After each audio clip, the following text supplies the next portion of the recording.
À votre avis, quelle était la personne la plus importante dans la vie de Paul Cézanne?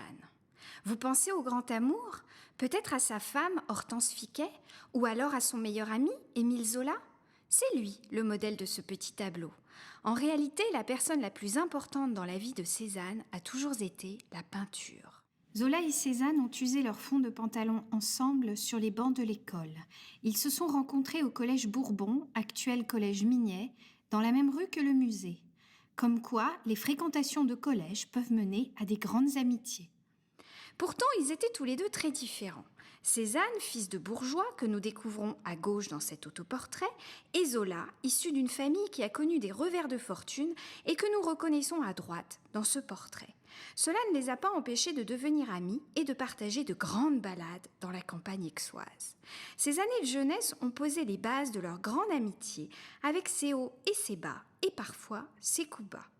Cézanne n'ayant pas forcément apprécié d'avoir inspiré à son ami le personnage de Claude Lantier, artiste raté de son célèbre roman L'œuvre. Mais au moment de ce tableau, il n'en était pas encore là. Dans ce petit portrait réalisé par Cézanne lors d'un séjour à Paris auprès de son ami, la tête de Zola est penchée, comme s'il lisait ou écrivait quelque chose. Il a une vingtaine d'années, on le voit à son visage jeune, orné d'une moustache et d'un collier de barbe. Il porte une cravate bleue sur un col de chemise blanc, comme c'est alors la mode dans les années 1860. Zola est monté à Paris en quête de modernité et pour faire carrière. Il a entraîné avec lui son ami, qui a beaucoup de mal à laisser derrière lui la lumière de Provence.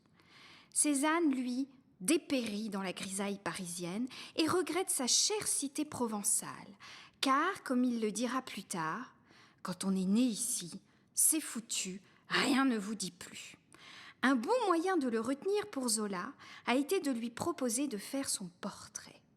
Il faut dire que le maître d'Aix était un peu lent. Il pouvait mettre plusieurs années pour peindre une toile. Si aujourd'hui ce tableau appartient au musée Granet, on a longtemps perdu sa trace. Il est resté enfermé des années dans le coffre d'une banque. Plus personne ne savait où il était passé. Tel un précieux trésor, il témoigne aujourd'hui de cette amitié historique.